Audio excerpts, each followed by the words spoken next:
Hello, everybody. So thanks for being here today. My name is Natasha Phipps, and I'm in Calgary, Alberta.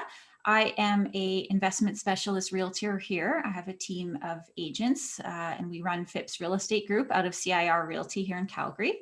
And today I'm joined by some very exciting guests. Thank you for being here. The power couple, Craig and Amber DeMaere. And we're going to talk about their journey in real estate investing. Amber also has her mortgage broker license, so we're going to talk about that a little bit. And then they also specialize in the rent-to-own strategy. So I'm excited to dive into your experience there and your thoughts. So thank you so much for being here. Yeah, thank you so much for having us. This is awesome. Yeah, it's a kind of nice way to wrap up the week. I'm really enjoying these conversations, just to, chat one-on-one with people and to get to know you guys better. We've obviously done business together before, but it's nice to learn more about you guys. So, did I lose you? Oh, I think that's us. Oh, okay. All right. Oh, there you are. Okay. Good to go. All good. Technology. That's the way it goes. So I think just to start out with, I'd be great just to kind of introduce yourselves a little bit about you guys. And they're also in Calgary, by the way, and tell us about your real estate journey this far and kind of what you're trying to do with it. What's going on here? Yeah, you keep going out. I'll watch. I don't know why. All good. Yeah, so we started in the investing about 10 years ago. It was before Amber and I were married, actually. But when I bought my first house, I was young, in my 20s, and I showed up for a viewing with my realtor, and I didn't even realize it because it didn't say on the listing, but there was a basement suite in it, and I was like, oh, geez, that sounds pretty cool. I never even heard of this before. So I was like, yeah, let's do that. That sounds awesome. And then over time, it was cool to see someone who's helping you pay your mortgage off. And that was your first purchase? Yeah, you betcha. 2012. In Fairmount. Yeah, rents were amazing. Or Fairview, I guess. Yeah. Okay. Yeah. So then from there, we bought another house. We moved, but we kept that one. So rented both suites up and down.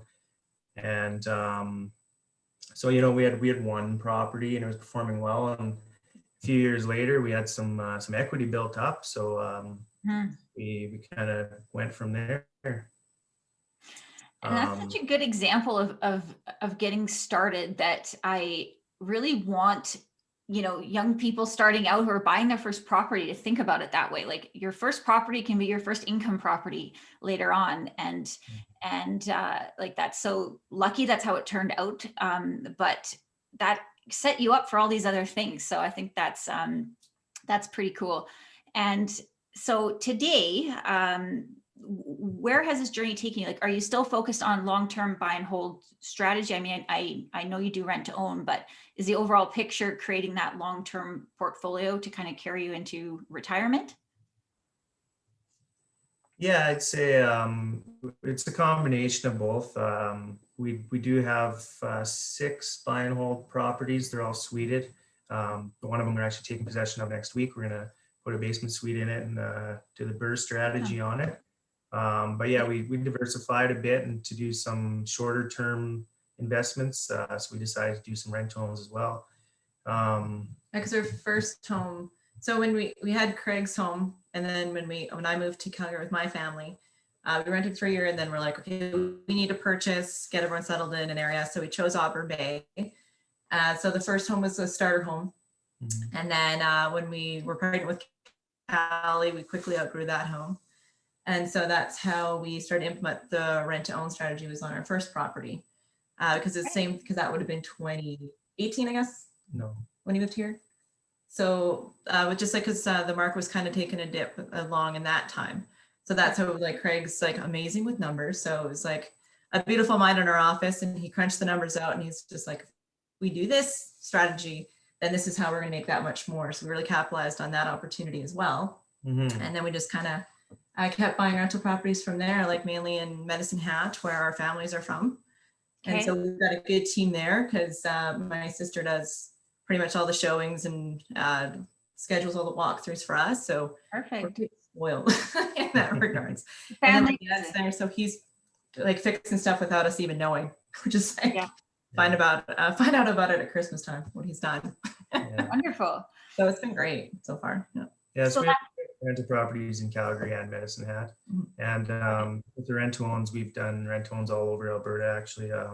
Edmonton, Lethbridge, Medicine Hat, Calgary, Red Deer. So yeah, all over Alberta. But yeah, the first one we did was our own property. And then the second one we did ourselves again, but we bought a property for someone. We thought it would be best to, get a few under our belt before we decided to bring investors on board. And Yeah. that's kind of what Get the process kind of down pat, make sure you know what you're doing. Then you also have examples to show other people, which is so helpful. And then Amber, you decided to get your mortgage brokerage license. What kind of, or your mortgage broker license, what kind of inspired that? Or had you always wanted to kind of do that? No. The development.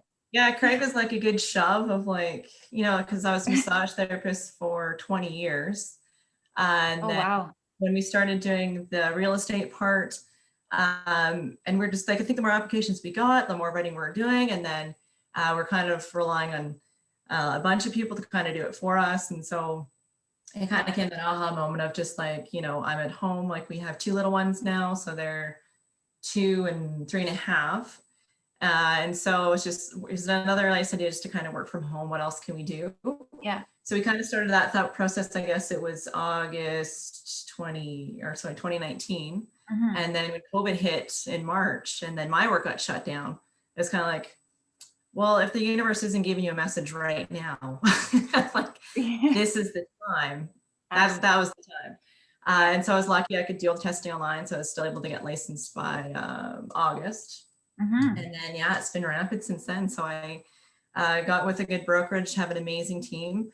And I think I was just so antsy about it. And then Craig loves it so much. So that really helped because I already have someone in the house to be like, Yeah.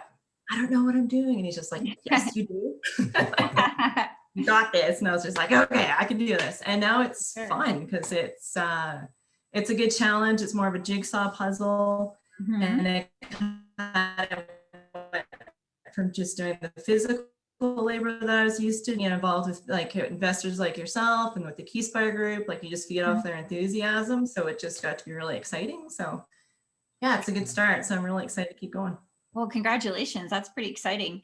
I always like to ask people, like you said a little bit about how you got into real estate. What's the why that's kind of driving you guys now? Is it the family and the kids and you want to kind of create that time and, build the kind of lifestyle that you guys want to build? Is that the driver or what would it be? Oh, you guys I'm losing you. Yeah, definitely. I would say we're. Oh, are we there still? I got you now. Yeah. Perfect. We're back on. Sorry about So that. short commercial break. Yeah. Yeah, basically working less overtime to get more family time. Because there was times where he's working overtime and I was working evenings. And so it's literally like we'd see each other in the driveway, just being like, okay, dinner's on the table, goodbye. And then weekends, like he was working sometimes 6, and sometimes it'd be 7 days a week. And so Right. like, let's get some extra cash flow going here. So I think we just started to capitalize off of what we're already doing and then started to grow that. And so Yeah, it's nice to be able to have Sundays where you can take your kids skating or like, back in the day we could take them swimming. Like, Yeah. That's right. It's building that lifestyle and, real estate is a family business. It'll be something the kids will kind of grow up with as well, which is so valuable to have any piece of education while you're growing up in this space, I think. So that's really cool. I'd like to kind of, start at the bare basics. Like if someone says like, what does rent to own mean? Let's define it for those who maybe have never done a rent to own or really don't know what is a rent to own. So rent to own is basically renting with the purpose to buy in typically a 1 to 3 year term. So tenant buyer, we call them, they're the tenant and they're going to be the buyer eventually. they have the exclusive option to purchase that property, again, in 1 to 3 years. The price is predetermined from the beginning of the term. We offer a tenant first rent to own, meaning that we find someone who wants to do a rent to own, and then we set them up with a realtor in their area, our realtor, and let them go shopping for a house and let them choose a house. We found that to be pretty successful. So do you want me to get into the nuts and bolts of how? Yeah, I mean, I think two things come to mind there, just even in that space. Given that you're a mortgage broker, Amber, I mean, obviously making sure that they can close in that 2 or 3 year window is so important. So I imagine you're helping them kind of get on a path to that, right? To make sure that it's a successful ending, hopefully. So I imagine that's helping a lot as well along the way. Yeah, you bet. Like, I'm mainly in charge of the vetting process. So I have them apply like if they were applying for mortgage today. So you can look at things like their income, their employment, what their debt load is, if they need any credit repair. And so we can break it down and be like, okay, so this is what you need to be successful in X amount of time. What do you require? Right. So if it's a bankruptcy, consumer proposal, do you need those 2 years of credit rebuilding? And so I give them like straight up, like, this is what you need, this is what you require. And then I actively monitor them as well. So every month I get a credit report, see how we're doing. How are you guys doing? We have like long chats with them just to make sure, you know, why they're in the position and why they are and kind of what kind of character they are. And so that really helps just to kind of decide like, yeah, like you're going to be like, we're confident you're going to be successful at the end of this term. And then we share that with the investor kind of thing. Yeah. So it's good because it kind of keeps them in a line and just make sure they're on track. And then we share that about every 6 months with the investors, just so they're in the up and up of what's going on and just to kind of keep everyone on their lane. Exactly. And it's so powerful for people to have that step-by-step process. Like, now I know what to do. It empowers them to have the control to go and you know, get to this point where they can actually buy this property. And then I love that you're leading with what the buyer wants to buy anyway. You know, that way they're invested. They care about this property they're living in. They've had a say in choosing it. So that is, I think, the way to go about it. And I'm sure is a testament to your guys' success. So as far as the nuts and bolts kind of thing, like, what does the process look like for the tenant buyer? Like you said, they have to screen. So they go through this application process with you. How are you finding these tenants? And then what do you do once you have them? If they're a good fit, I guess. Yeah, if or not. So we find most of our applications are driven through our marketing. I guess we do some Kijiji, Facebook, and Google ads. And we have a website too. It's www.sweetassets.ca. So we actually get a ton of applications. We probably get a couple hundred a year, and we only execute on a handful of them. So that kind of goes to show the standards that we like to work with for the tenant buyer. First step, Amber looks at everything, talks to them, looks at their credit report. Basically, she'll tell me, yeah, these people will be able to buy a house for, you know, $400,000, and they'll need 2 years before they can do it. So she gives me that information, and then that helps me kind of build the strategy with the tenant buyer. Got it. So, we require a 4% initial deposit. So that's 4% of our purchase price. That's called their initial option payment. It's called that because it goes to their option to purchase. And then we charge them just a normal monthly rent, a market rent, whatever the market's in that area is doing for a home like that. That'll be the rent. It's kind of a misconception. A lot of people think that the rent goes towards the purchase, but that's actually not the case. So they pay their initial deposit, and then they pay their monthly option payment as well. And because we need to show the lenders that they have been paying market rent for their lease, like just to make the lenders happy as well. Yeah, for their lender eventually when they get their financing.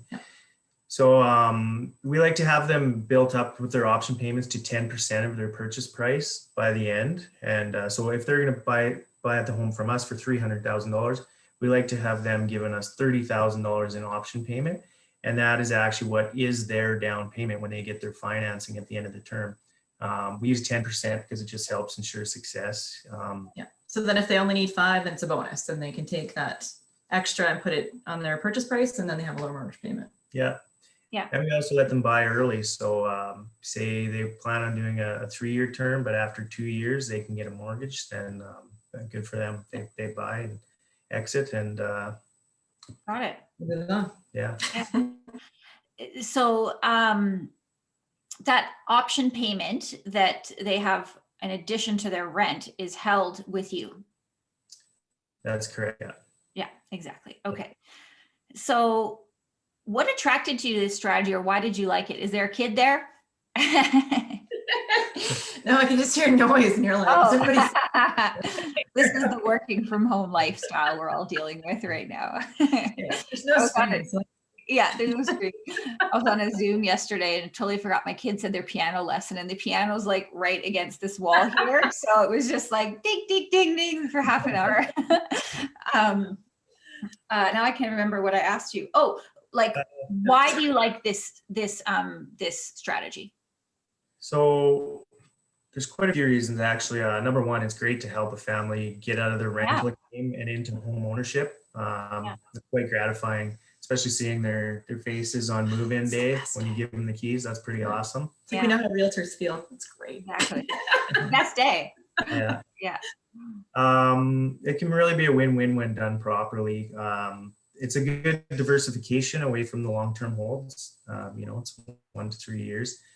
We consider it quite low risk because, like, when you break it down, it's like, yeah, you're buying a rental property, but you already have a built-in tenant that's already vetted. They're going to give you a bunch of money as a deposit to do it. They're telling you they're going to buy this house from you at an appreciated value in, a couple of years down the road. You don't have to worry about vacancy. You don't have to worry about repair and maintenance. Yeah. So initially, like, my first home was a rent-to-own home.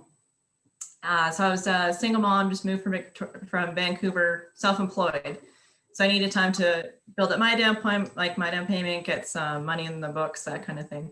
Yeah. And so I found a company who did rent-to-owns, and they're like, hey, you can have this home, this home, this home. So I was like, okay, I'll choose that home. And they're like, okay, $10,000 down. I was like, okay, $500 a month through the credit. Okay.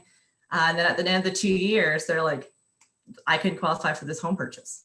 Yeah. So I was like, great. Like, so I put a bunch of money in this home and I can't purchase it. And it was heart-wrenching. Yes. It was like the worst. And so, because you just want the best for your kids, you want to give them some stability. And I was just like, I put 2 years into this. And so I ended up having to walk away because I'm just like, I can't buy it. Like, I'm stuck. And so we did like the complete opposite. Like, we want to see people successful, and that's why we're so picky. Mm-hmm. And I think that's why it's extremely near and dear to me, because we do get a lot of families, and I was like, we want to make sure they can. And so right, either to give them that no at the beginning, or be like, do X, Y, Z, and then come back, see us, not drag them through it and then be like, sorry. So we're quite particular, and that's, I think, how I fell in love with it too. Yeah. And like you said, you kind of have your built-in exit strategy. It's a little bit predictable. What would happen, let's say at the end of 3 years, they can't quite qualify yet, but they could maybe in another year? Would you extend, or would you, cancel the agreement, or what would that scenario look like? That's one thing when we choose investors, we need an investor who's going to be flexible. Right. And that's how we did it when we first started too. We always want to, give our tenant buyers, if they need another year, we'll extend another year. Your returns aren't going to go down for sure. They're probably only going to go up. So It only makes sense to do it anyways. So yeah, we don't want to, cast them short because something changed. Yeah. Like a pandemic hits or something.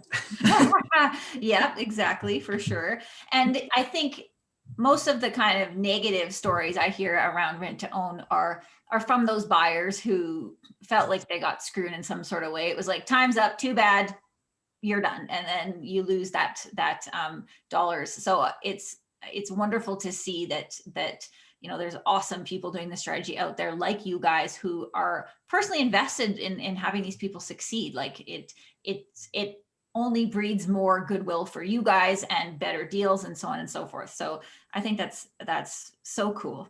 From the investor standpoint, someone who's going to invest their money with you and they want to do this rent to own strategy, what's entailed for them? Are they getting the mortgage and are kind of like the financial partner and like a JV? And then what would be kind of maybe the pros and cons for them?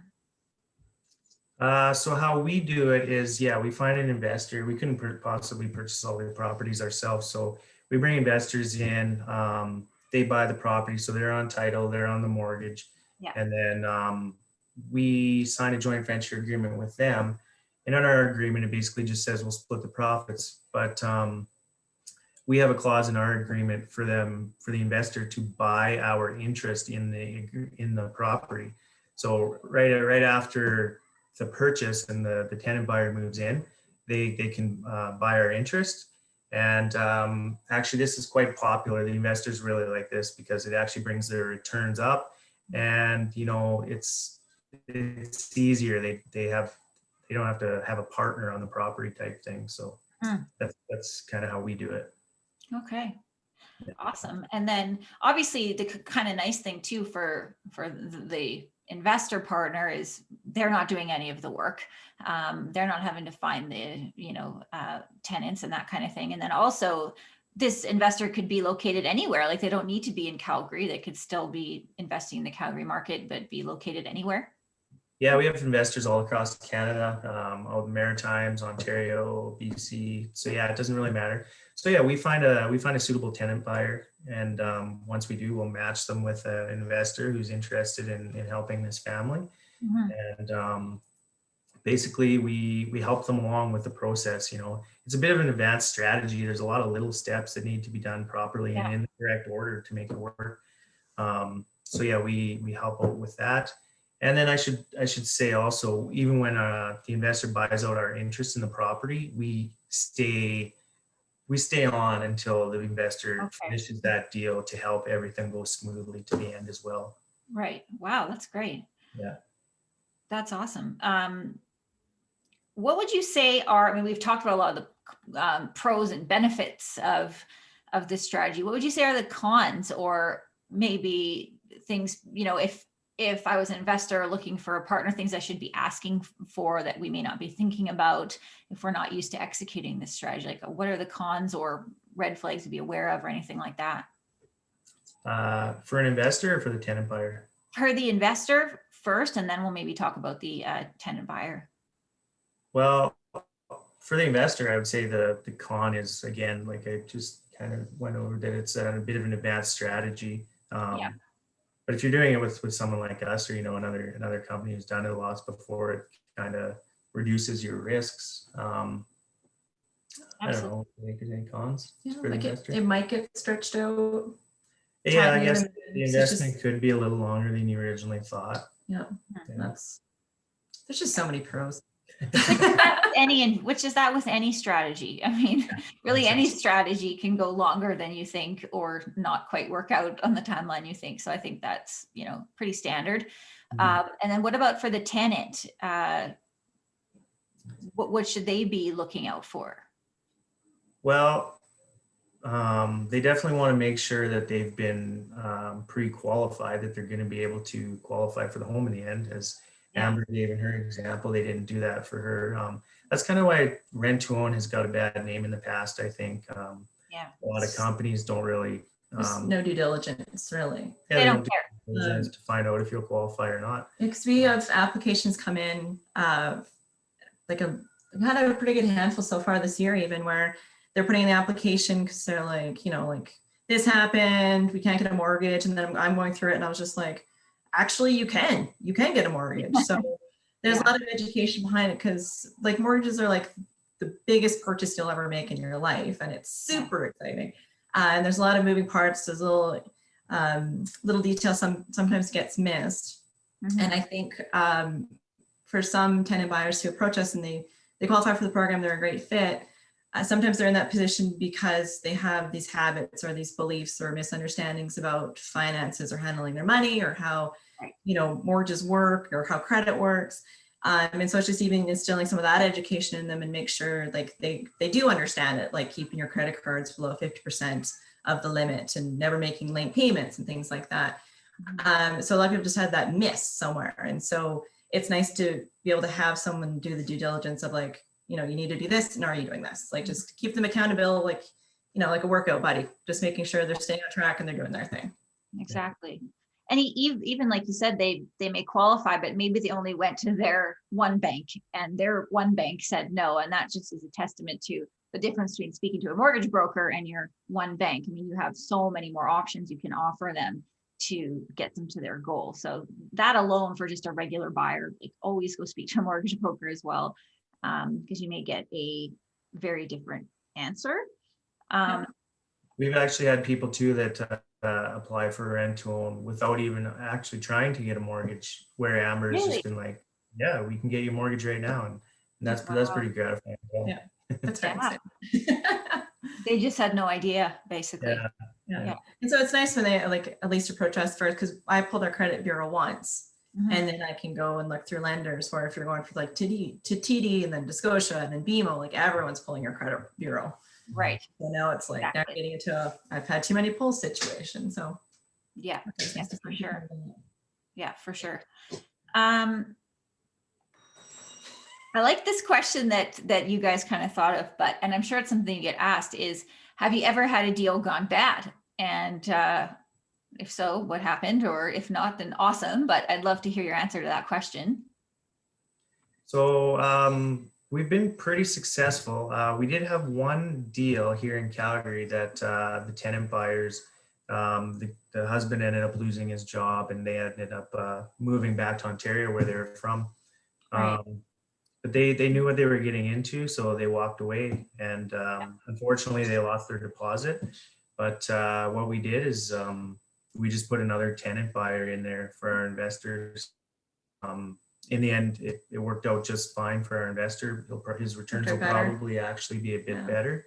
But got it. Yeah, because he still has that mortgage pay down in the meantime too, which is nice. Yeah, of course. I mean, even just basic mortgage pay down is a decent return. What would happen, or how do you come up with the purchase price that you're going to close on in 2 or 3 years? And then what would happen if that was not the price in 2 or 3 years? Like if the value had come down or it was just still flat and it doesn't appraise for that amount, what would that be a scenario? How would you handle that? And would that kind of blow up the deal, or what would happen in that case? So we haven't had any issues so far. We try to buy properties a little bit undervalued to kind of soften that a little bit in case that scenario does happen. We typically charge between 3 and 4% per year on our purchase price.